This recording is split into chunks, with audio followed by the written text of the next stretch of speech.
Shumai guys, welcome back to the Life to the Full podcast, the podcast that helps you make the most of your time here on Earth. My name's Stav Morse, I'm your host, and I am on holiday. I'm in the middle of a month-long trip to France with my family. We've been hiking, cycling, eating baguettes every day, enjoying the local cheese and wine, the French countryside, rivers and swimming pools, and I thought that now would be a good time to remind you of an episode that I made last summer called You Should Take Your Family Travelling for a Month Every Year. The months from May through to the end of July have historically been busy times for me with some of my other work.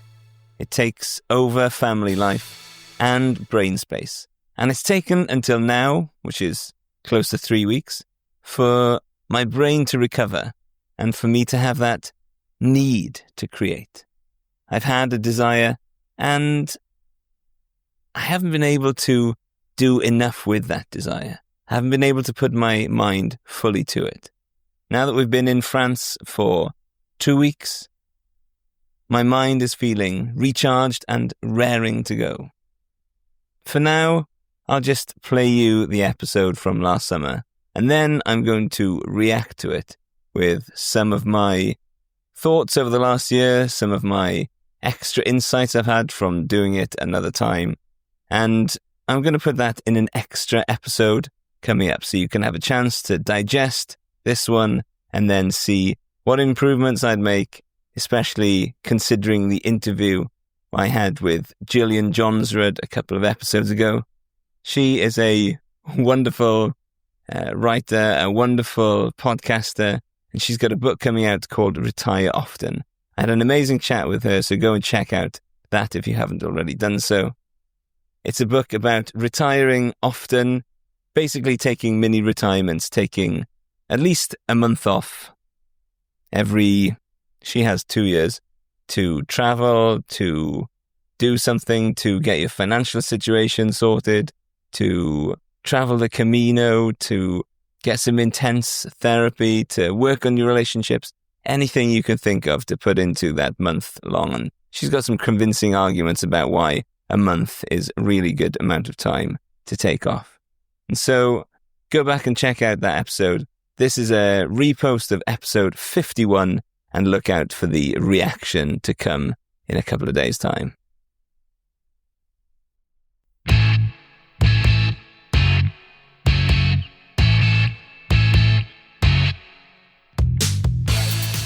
Shumai guys, and welcome back to the Life to the Full podcast, the podcast that helps you make the most of your time here on Earth. I'm your host, Stav Morse. It is my job to learn and to teach, to inspire and equip people to live life to the full. What I love about a podcast is that as a host, you can really take your time to share your message and life philosophies. And you have to rely less on short snippets of attention. And as a listener, you can get to know a host and start to see the way they think about topics broadly and see things from multiple angles and not have to rely on a single point of contact. You get to take your time to make up your mind about whether your life philosophy aligns with a certain host. And it's encouraged to see when you get a spike in downloads where people have gone back and listened to old episodes, as has happened a couple of times this month. In one case, somebody's listened to every past episode. So thank you. Thank you for honouring me with your ears and your attention. I am humbled to know that there are people out there listening and pondering and making improvements to their lives. If there's anything you hear and you know you need to take action, let me encourage you to take the required action and lead yourself, your future self, into thanking your present self. Now, today's episode is inspired by the last 3 summers. The last 3 summers, I've taken my family on a month-long trip to Europe. The last 2 summers, we've been in France for all of August, and this year we are staying in Switzerland and Germany, whilst also visiting France, Italy, Liechtenstein, Austria, and probably Belgium on the way home. Now, you may have noticed, if you're a long-time listener to the podcast, that I usually do a summer sabbatical in August, a month where I just release old episodes of the podcast onto the podcast feed so that people that have missed something in the past can go back and hear, or even hear again and remind themselves of some of the wisdom that you've listened to from this podcast. And this year is slightly different. This year I have been actively recording and actively releasing podcast episodes. Now, that is to do with the fact that I have been frustrated with the amount of time that I've been able to commit to creativity over the last few months. And I felt like I've wanted to be on the microphone. Even though I'm on holiday, I've wanted to have that creative outlet. I've wanted to have time where I've got time off to think about things, to share some thoughts. And so that's why there's some active podcasts going out this month. Now, here is the premise for today's episode. Everybody should take their family traveling for 1 month every year. Everybody should take their family traveling for a month every year. I'm going to start with why it's a good idea and then go into how to make it work, deal with some of the objections that you may have, and see if you can fit it in. See if you can take steps to make sure that it's something that you can implement in your life.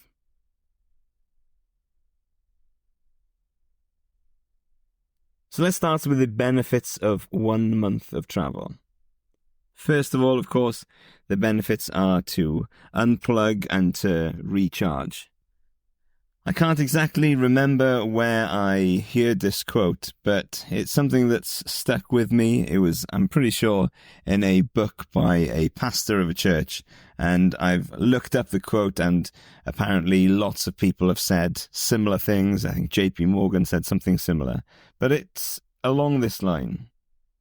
I can do my year's work in 11 months, but I can't do it in 12. I can do my year's work in 11 months, but I can't do it in 12. Now, what that spoke to me immediately was, you need some downtime. You need some rest time. You can definitely fit all of your work into 11 months, and that leaves 1 month in which you can stop your work, rest, recharge, and when you come back, you take on a new level of motivation for your work. I know some people have scratched their heads a little bit at that and thought, what do you mean you can't do your year's worth of work in 12 months? Of course you can. That is a year. But of course, you can't be effective if you are constantly on the go. You can't be effective if you're working for 12 months straight.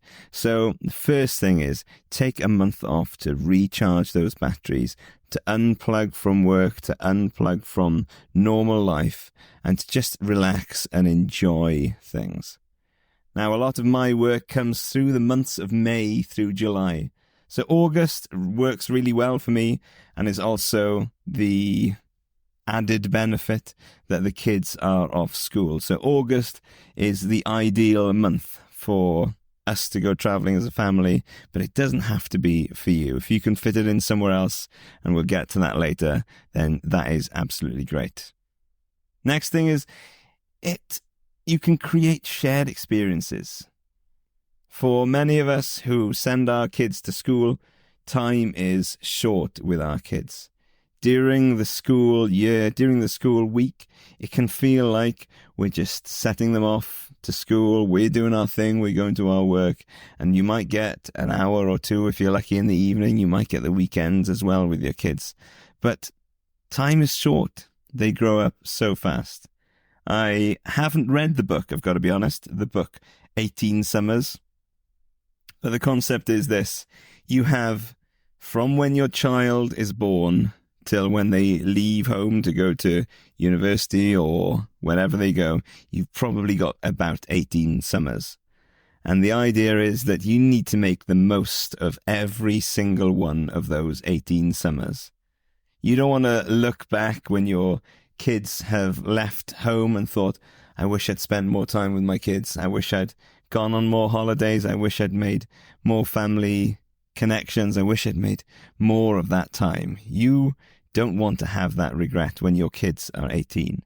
So take this time to create shared experiences together. Next thing is a family culture. Now, I just listened to not family culture.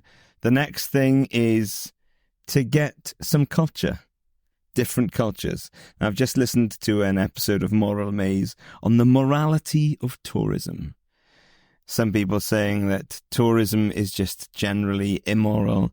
We go and we take our values with us to other places. We impose them on other places.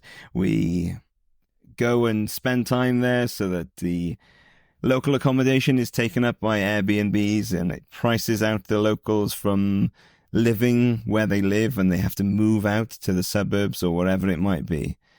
But the general takeaway that I took from that podcast episode is, when you go as a tourist, you don't go to impose your own culture on the place you're visiting, but rather you go to share in the culture of that place. And that is so much easier to do if you go for a longer time rather than a shorter time. I remember a time where we were in Orvigno, which you've probably never heard of. I had never heard of it. But it was a little town about 60 kilometers from Rome. And I say town, it's probably closer to a village. It was up the mountain. It was about 40 minutes drive to the nearest supermarket. And this village was a tiny little village. It had one baker, one restaurant, 3 churches, no pubs, 1 park, and the whole place gathered around the park in the evenings. The whole place was like a little community, and it was just an amazing opportunity to experience a different culture. Nobody spoke any English apart from the one lady in the whole village who ran the restaurant. But we had to communicate the best we could in Italian. I'd spent some time learning Italian before going. And we joined in with the activities that the locals did. We joined in with the local culture. We did our shopping at the grocers and at the bakery. And we spent time in the park in the evenings, where there was just every generation, from the smallest kid just crawling around in the park to the oldest nonna just sitting on the benches watching life go by. And you can't do that in a day or 2. Or even a week. It's hard to get that kind of level of culture. There's nothing better than going to somewhere in France and to pitch up and find out where the local bakery is and go and chat to the baker and get your baguettes every day and pick up your brie and your ham and just spend some time drinking wine in the sunshine and just really enjoying the local culture, going to the marketplaces. And it's an amazing opportunity when you travel for a longer time to, give that opportunity to your kids to have experience some different cultures of different places around the world. And the next thing is building memories. I want to encourage you to build memories with your children. Build memories with your families. Use the opportunities to tell stories and repeat the same stories so that it gets built into your family culture. When you are on these month-long challenges, when you are on these month-long travels, you will inevitably just get these family stories that you can tell over and over. Now, this year, and quite recently, I have told many, many times the leaf story. Now, when we were, a few years ago, when Poppy, our number 1 child, was probably about 2 years old, we had this experience of going to the river, and she had this precious, precious leaf, and she lost it, and I had to jump into the river to grab this leaf that she'd lost. And that story has become part of our family culture. And our youngest now, she asks for the leaf story. She wants the leaf story. Daddy, tell us the leaf story again. There are other stories we have where we went to the Eiffel Tower and our youngest was 2 at the time, and she would go up the depths, down the depths, up the depths, down the depths. And that kind of story builds family memories. They build that opportunity to reminisce and to be together. And that kind of thing happens most when you are spending a long time out of your normal routine. On that Paris trip, there was a Spanish boy at the top of the Eiffel Tower, and our daughter was only 2 at the time, and she just was chatting to this Spanish boy. Neither of them could understand what was going on, but it was a sweet, sweet moment when we said, right, it's time to go now, time to end this interaction. And this Spanish boy, who was about 2 years old, just grabbed our little daughter, who's also 2, and just gave her the biggest kiss before she left and before he left. And so that kind of family story is one that will get repeated over and over. And it's not the kind of story that you get without spending time traveling with your family. We want to build a family culture and a family that kids want to come back to when they've left home. So when you've had your 18 summers, they grow off and they start making their own lives, having their own families. You want to have a family culture which is encouraging them to come back. Another reason it's a great idea to spend a month traveling with your family is it's an incredible opportunity for your brain to focus on something other than work.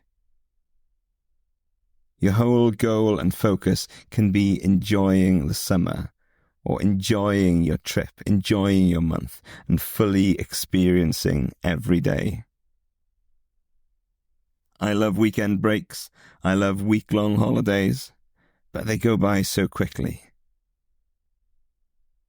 You hardly have time to switch off and to switch into relax mode before you're on the way back home again.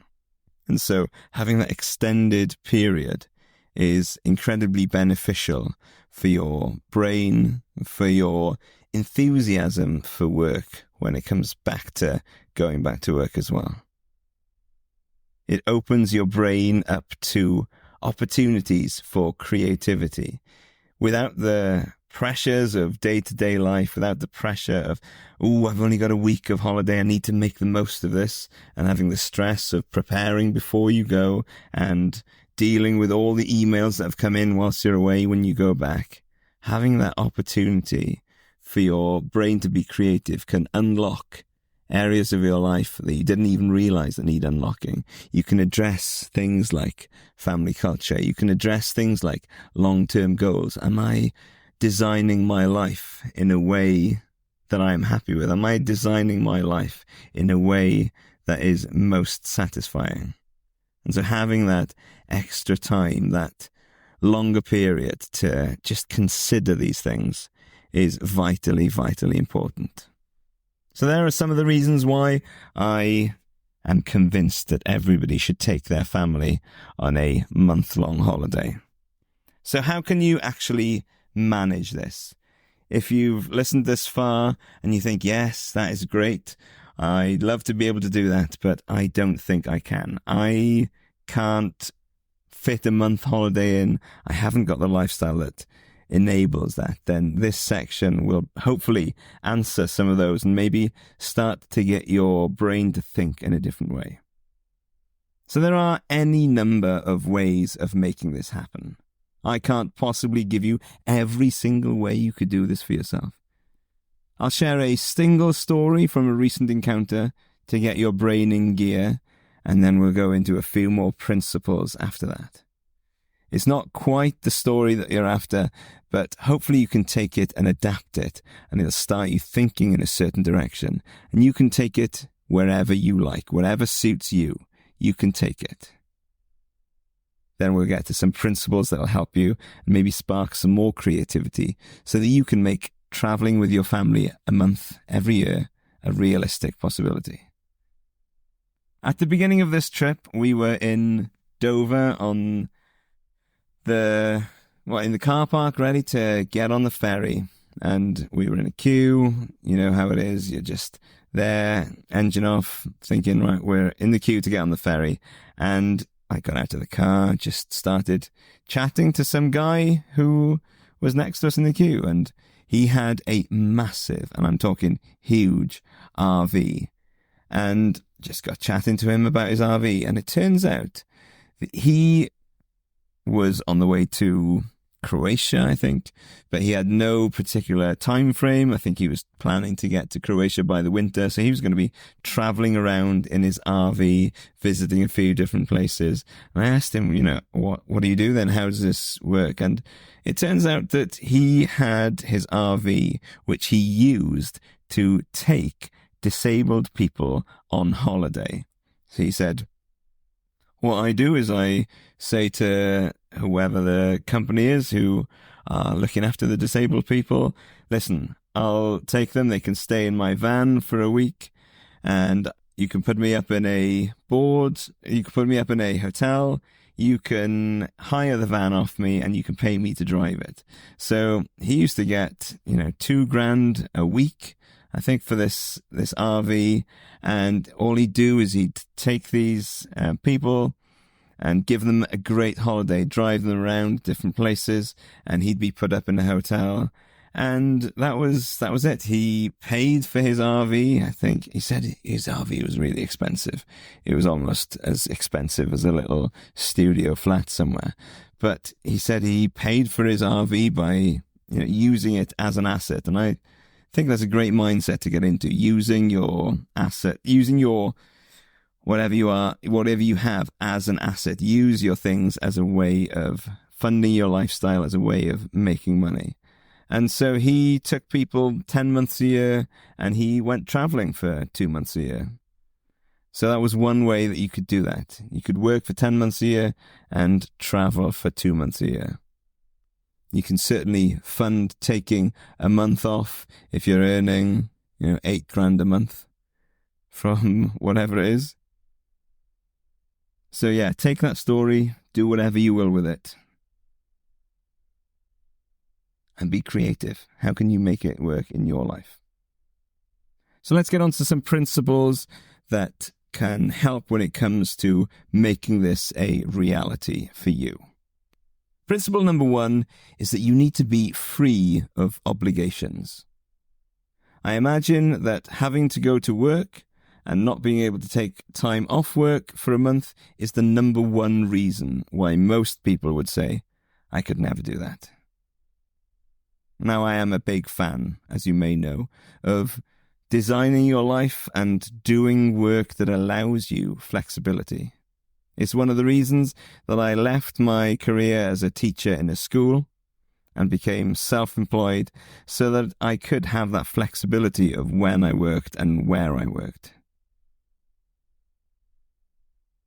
There's very little flexibility when it comes to meeting the obligation to be in a place of work and be there at a specific time. Now, actually, as it so happens, being a teacher is a perfect job to go traveling during the summer holidays. But there is the issue of being able to get time off at other times of the year. Now, hold that thought. It's not completely impossible.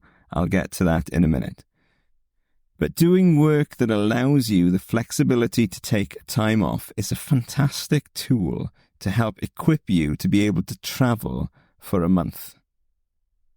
Being an electrician, or a gas engineer, or a plasterer, or a tutor, or a self-employed accountant, anything where you can set your own schedule is ideal.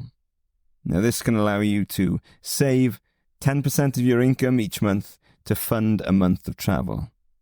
If you can save 10% every month for 11 months, then that will be plenty to fund a month of not earning anything so that you can have the experience of taking your family. Being free from the obligation to go to a place of work, or even actually to work at all, is all you need to make this a reality. If you need to change careers, it can be pretty scary, but it's perfectly possible and may not be as hard as you think. You could even just become self-employed at your current job. I know a lot of teachers are leaving a system that is broken to work just outside the system, doing very similar work, becoming tutors, and it gives them that extra layer of flexibility. Even if you don't want to leave your job, don't be afraid to ask for some extended time off beyond your holiday allowance. And if you have to take it unpaid, then so be it. A chap who I used to work with when I was a teacher asked for a month off, unpaid through May and June. And because exam classes were finished, he had a smaller timetable than usual, so the school could actually save money by allowing him to take the time off and not having to pay for a supply teacher. If you're working in the NHS, for example, I'd be extremely surprised if you said you wanted to take a month off and you'd happily take it unpaid, that they'd say, don't bother coming back. If you leave now, we're not going to keep your contract going. I'm sure you'd be valuable enough for them to say, we need you to come back to work. So if you are going to take a month off, you can take it unpaid and you can have your job back at the end. I'd be surprised if that wasn't the case. Principle number 2, have your finances in order to make traveling for a month every year possible. As I just mentioned, the easiest way to do this is save 10% of your income each month and put it aside in a pot called August or month of travel. And when the time comes for you to go, you've already got that money set aside. You don't need to worry about stressing. How am I going to afford to take a month off work? How am I going to afford to go traveling? You've already budgeted for it. As I mentioned before on the podcast, when I was 18, I met some electricians on my post-A-level holiday. And what these electricians did was they worked until they had enough money to go surfing, and then they surfed until the money ran out. And then they went back to work. They repeated this process over and over and over. So if that is your situation where you are self-employed, you can work until you can afford to do this and take some time off, and then you can take time off until the money runs out. I've already said in another podcast, it's probably best if you don't just wait until the money runs out, but actually plan a little bit more detailed how you're going to save, what you're going to save, and keep saving for the future as well. But it certainly is possible if you have a self-employed lifestyle. Or you could set up your life so that you have passive income that pays you whether you're working or not. I listen to a lot of podcasts. I'm not quite there yet. One day I hope to be, but I listen to a lot of podcasts where people say, well, I have enough passive income from various things, whether it's book royalties, music royalties, property, dividends, where their monthly expenses are already covered, so they don't actually have to work. They are financially independent. And if you can do that, then that makes the financial side of taking some time off absolutely a no-brainer. Principle number 3, be the kind of person that takes action. Even if it's not something you can design in the next year, make it a goal to work towards making this happen in the future before it gets too late. Start dreaming of a month-long trip wherever you might find intriguing and aim to make it a reality in the next couple of years. Do you want to spend a month traveling around the vineyards of France, trying different wines, trying different cheeses? Do you want to spend a month traveling around America? How many states could you visit in a month? Do you want to spend your time in the little fishing villages of Portugal and Spain, just drinking red wine, rioja, eating paella, and listening to the Spanish dancing in the evenings in the square of the piazzas? Is that something you want to do? Take steps to make it happen. Principle number 4, be creative in the way that you travel. As you know, one of the ways that we facilitate a month of traveling every year is that we use a website called homeexchange.com. I will link to an episode which I did all about home exchange in the show notes. But essentially what we do is we travel to somebody's house, and we've been in a absolutely amazing house in Switzerland, and we're now in an even more amazing house in Germany. And the accommodation is essentially free. We pay membership to the website, and we arrange to swap houses with people. And that means that for an extended period of time, we've just paid 130 euros for all the travel that we could want. The year's membership, we can stay as long as we want, wherever we want. And it's absolutely free. I would encourage you to look into home exchanging as a way of traveling for an extended period.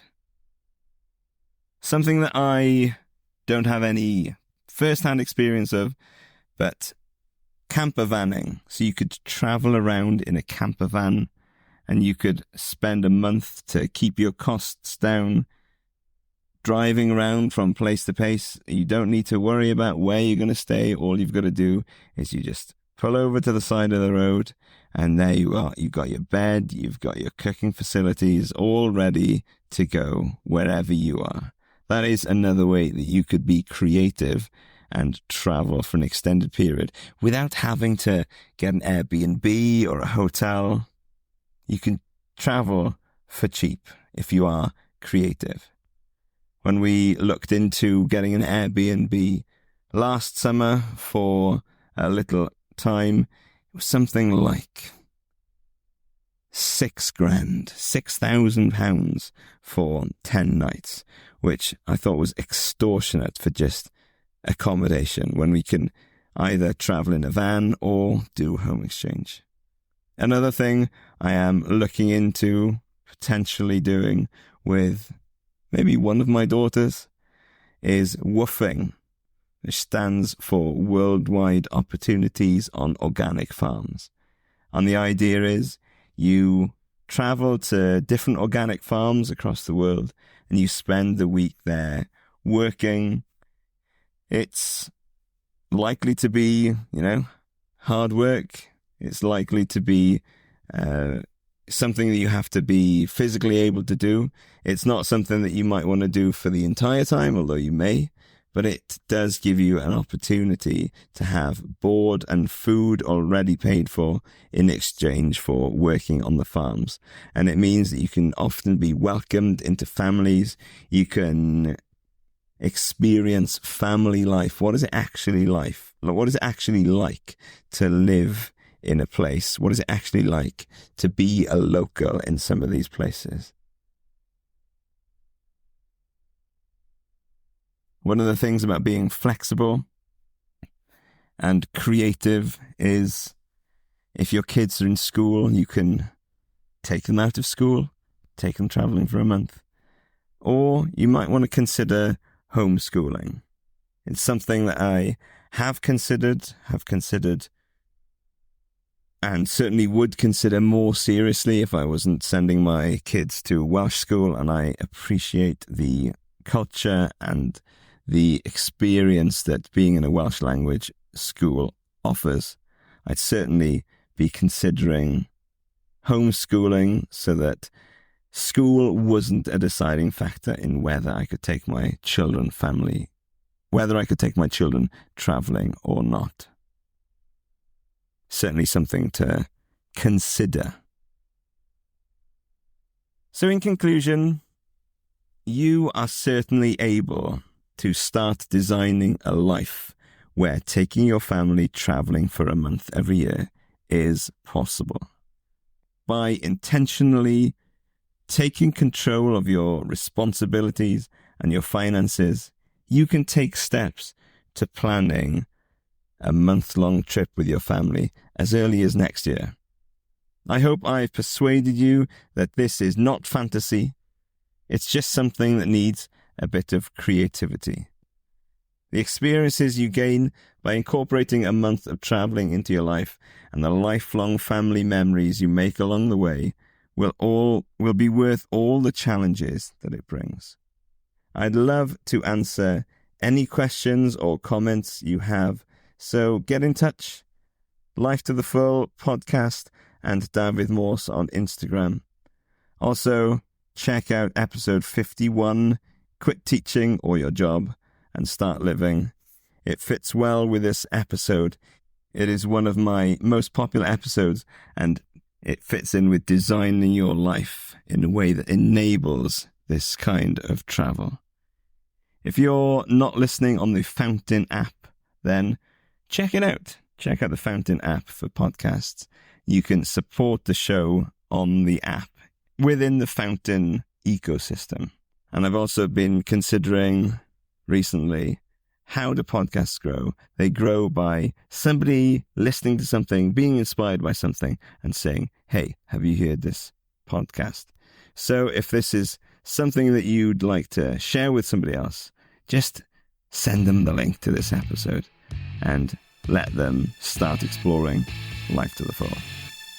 Till next time, peace out.